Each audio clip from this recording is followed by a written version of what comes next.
water.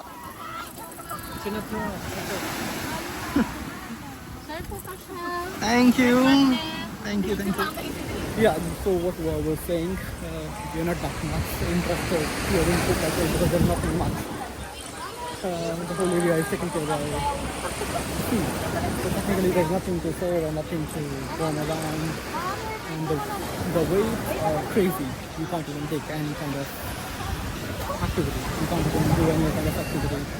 And the other touristic places this area.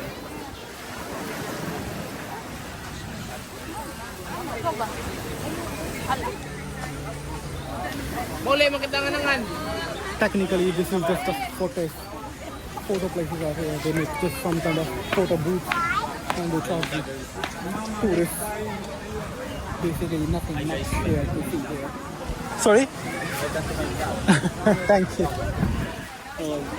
Actually nothing much to do here. Only just 2 or 3 places with photos to click and they're charging with a name of donation and nothing much.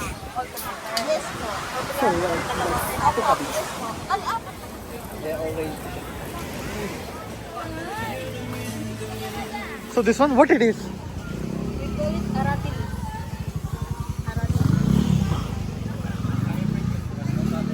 Get it. What is it called? It's clean? Huh? It's clean. It's sweet. That's sweet.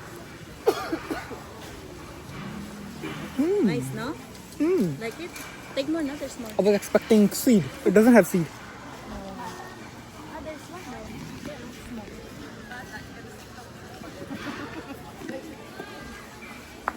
What is it called? Aratilis.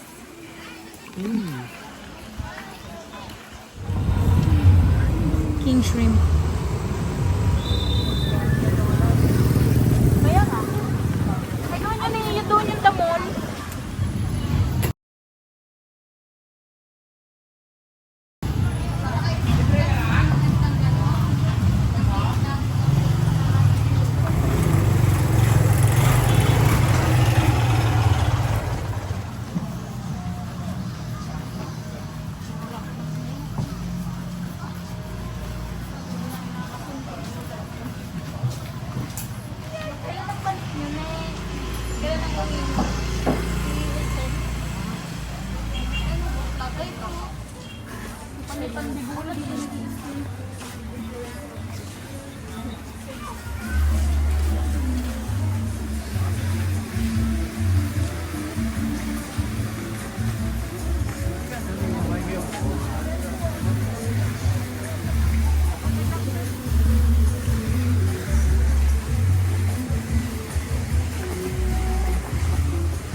Oh, there's no more shops. Check. Yep.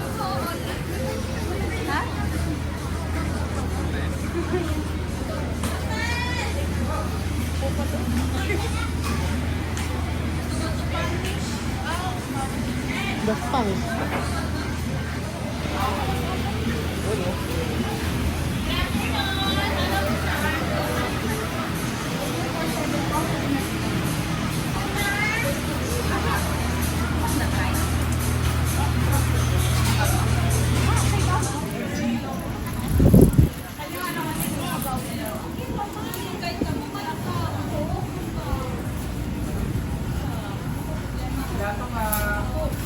I love coffee.